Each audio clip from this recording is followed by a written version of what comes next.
de poing, coup de pied, tirage de cheveux ou d'oreilles d'un enfant, étranglement, secouement de l'enfant, c'est la maltraitance et l'agression physique d'un enfant par un adulte.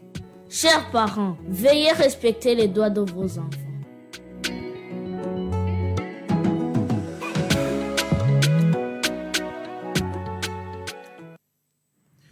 Vous suivez toujours la radio Ndelagakura émettant depuis Bujumbura. Bonsoir mesdames, bonsoir messieurs. C'est le moment du journal à langue française et la dernière édition de ce vendredi. D'abord, le sommaire.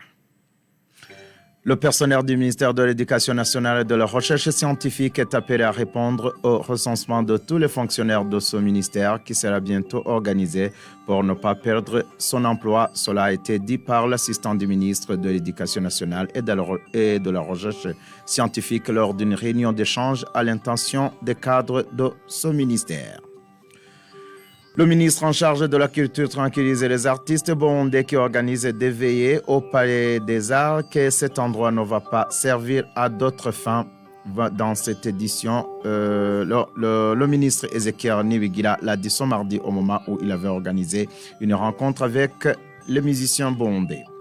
Et page santé, le programme national de dépistage et de screening des fistules obstétricales. Le programme national de santé de la reproduction prévoit organiser une campagne de dépistage et de screening des fistules obstétricales depuis le 12 juin 2023 dans tout le pays. Voilà pour le sommaire. Après cette courte transition, c'est le développement des titres.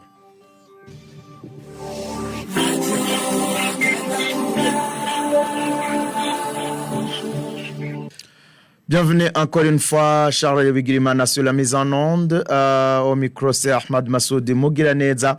Nous vous le disions dans les titres, le personnel du ministère de l'Éducation nationale et de la recherche scientifique est appelé à répondre au recensement de tous les fonctionnaires de ce ministère qui sera bientôt organisé pour ne pas perdre son emploi. Cet appel a été lancé ce vendredi par l'assistant du ministre, Jeune Ménégère de Bouriko, qui est lors d'une réunion d'échange à l'intention des cadres de ce ministère sur le déroulement de ce recensement. Jeune Ménégère de Bouriko qui indique que c'est après avoir constaté qu'il y a 4 454 fonctionnaires fictifs du ministère de l'Éducation nationale et de la recherche scientifique. Le point avec Eric Yarahonzi. Dans cette réunion, l'assistant du ministre de l'Éducation nationale et de la recherche scientifique, Herménégilde Deboury-Koukié, a fait savoir que lors de la planification de la politique salariale, ils ont constaté qu'il y avait 4 454 fonctionnaires fictifs du ministère de l'Éducation nationale et de la recherche scientifique qui sont payés par le gouvernement. Herménégilde Deboury-Koukié indique que c'est pour cette raison que le ministère a décidé d'organiser un recensement physique et digitalisé de tous les fonctionnaires de son ministère pour savoir réellement ceux qui sont au service. Il lance un appel à tous les fonctionnaires œuvrant au ministère de l'Éducation nationale et de la recherche scientifique de se faire enregistrer lors de ce recensement pour ne pas perdre leur emploi. Quant au président de la commission chargée de faire le dit recensement, Xavier Ngendakumana, précise que chaque fonctionnaire sera recensé dans son poste d'attache et que cette opération va concerner tous les fonctionnaires rémunérés par le gouvernement. Concernant les fonctionnaires en mission, Xavier Ngendakumana fait savoir que les chefs de service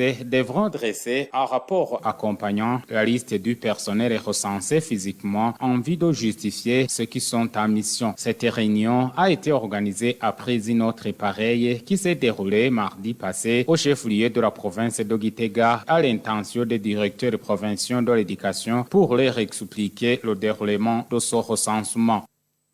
Merci Eric pour tous ces détails et les Burundais sont appelés à aimer la lecture des ouvrages pour garder les connaissances qu'ils ont acquises et développer l'esprit de créativité.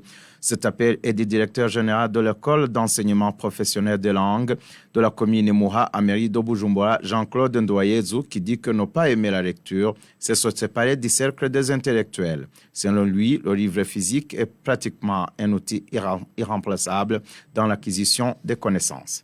avoir étudié et à manquer cette aptitude ou cette volonté de pouvoir lire, c'est être égaré. Et aussi, c'est se séparer de ce cercle des intellectuels. C'est aussi ignorer le monde dont nous vivons aujourd'hui. C'est aussi ne pas vouloir avancer dans ce qu'on fait. Parce qu'il y a beaucoup d'informations qui est écrite, mais qui n'est pas parlée. Il y a beaucoup plus d'inspiration dans des livres qui n'est pas, franchement, pratiquement parlant, à l'oral. D'ailleurs, les gens qui sont beaucoup plus de connaissances ne parlaient pas beaucoup plus. Ils écrivent très souvent. Alors, pour trouver tout ce qui est dans leur cerveau, il faut lire. Donc, je leur dis qu'il est toujours suffisamment important de lire pour pouvoir d'abord se cultiver, deuxièmement pour pouvoir garder ce qu'on a déjà étudié, parce que la meilleure façon de garder les connaissances qu'on a déjà apprises, c'est de pouvoir les utiliser au quotidien, mais aussi c'est de pouvoir les animer et les activer par la lecture donc régulière des différents livres. Plus on lit en fait, plus on est ouvert,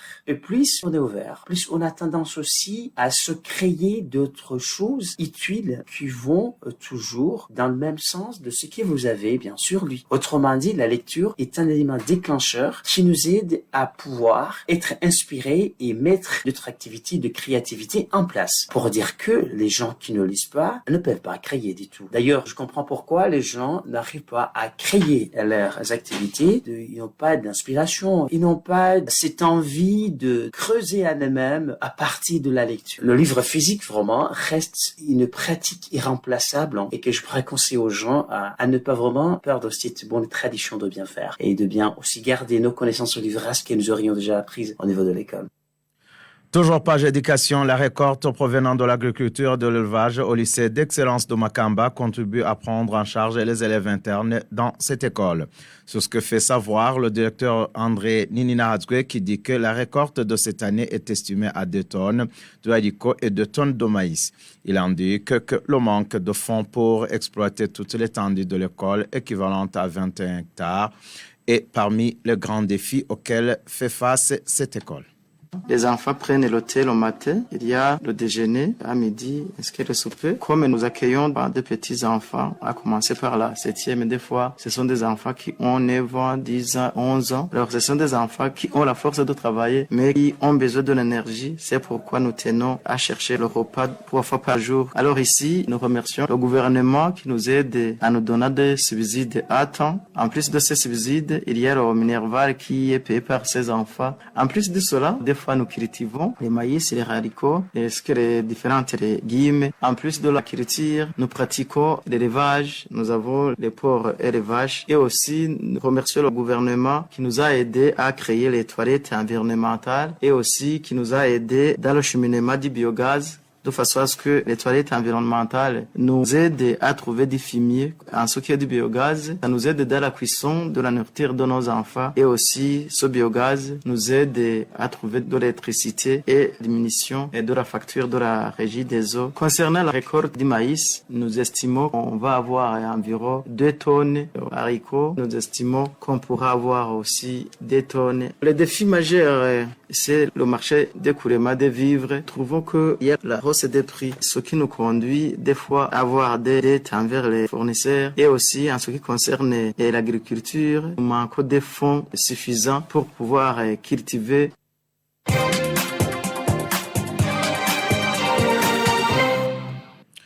À 20h04 dans le studio de la radio Ndelagakura, poursuivons avec cette édition. Le ministre en charge de la culture tranquillise les artistes burundais qui organisent des veillées au Palais des Arts que cet endroit ne va pas servir à d'autres fins. Le ministre Ezekiel Niwigila l'a dit ce mardi au moment où il avait organisé une rencontre avec les musiciens burundais et ces derniers avaient émis l'inquiétude que le Palais des Arts pourrait servir à l'élevage et l'élevage des volailles. Il indique que même d'autres centres où de veillées culturelles pourraient être organisées vont bientôt être construits. Page santé, depuis le 12 juin 2023, le Programme national de santé de reproduction prévoit organiser une campagne de dépistage et de screening des fistules obstétricales dans tout le pays. C'est ce qu'a dit le directeur de ce programme, Dr Anani Ndachaïsaba, lors d'un atelier média pour la sensibilisation des professionnels des médias à aider dans la lutte contre cette maladie. Il demande à toute femme ayant constaté des signes de cette maladie de répondre à cette campagne pour être traitée et soignée.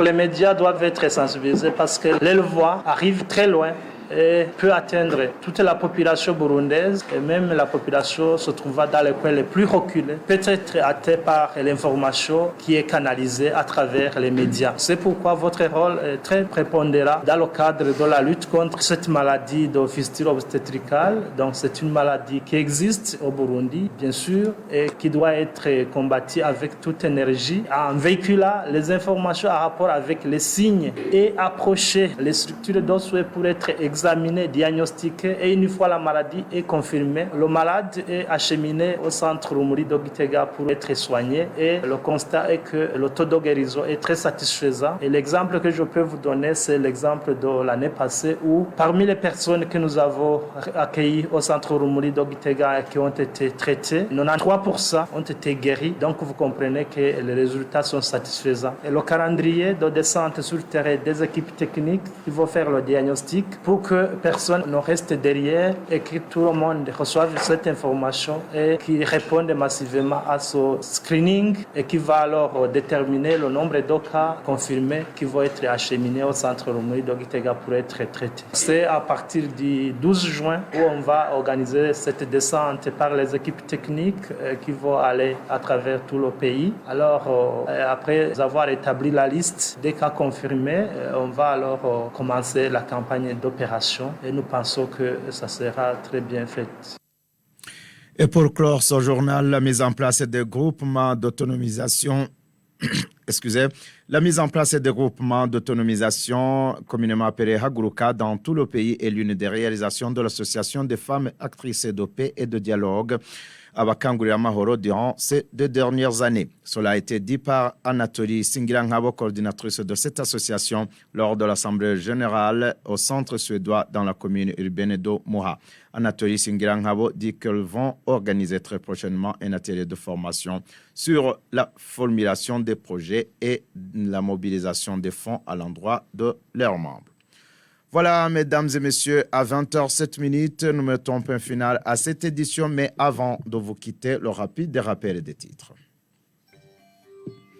Le personnel du ministère de l'Éducation nationale et de la recherche scientifique est appelé à répondre au recensement de tous les fonctionnaires de ce ministère qui sera bientôt organisé pour ne pas perdre son emploi. Cet appel a été lancé ce vendredi par l'assistant du ministre, Hermenegilde Debori Koukie, lors d'une réunion d'échange à l'intention des cadres de ce ministère sur le déroulement de ce recensement.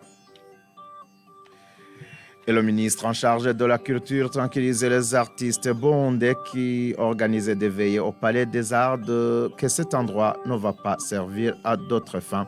Le ministre Ezekiel Niwigira l'a dit ce mardi au moment où il avait rencontré les musiciens burundais. Page santé, le programme national de santé de la reproduction prévoit organiser une campagne de dépistage et de screening des fistules obstétricales depuis le 12 juin 2023 dans tout le pays. C'est Dr Anani Ndachaïsaba qui l'a dit lors d'un atelier média pour la sensibilisation des professionnels des médias à aider dans la lutte contre cette maladie. Voilà, mesdames et messieurs, nous disons merci à vous tous qui nous avez prêté oreille. Merci à l'équipe de la rédaction. Merci à Charles Bigrimana pour sa parfaite collaboration technique. À la présentation, vous étiez avec Ahmad Massoudi Mugiraneza. Je vous dis au revoir tout en vous donnant rendez-vous demain matin. Ciao.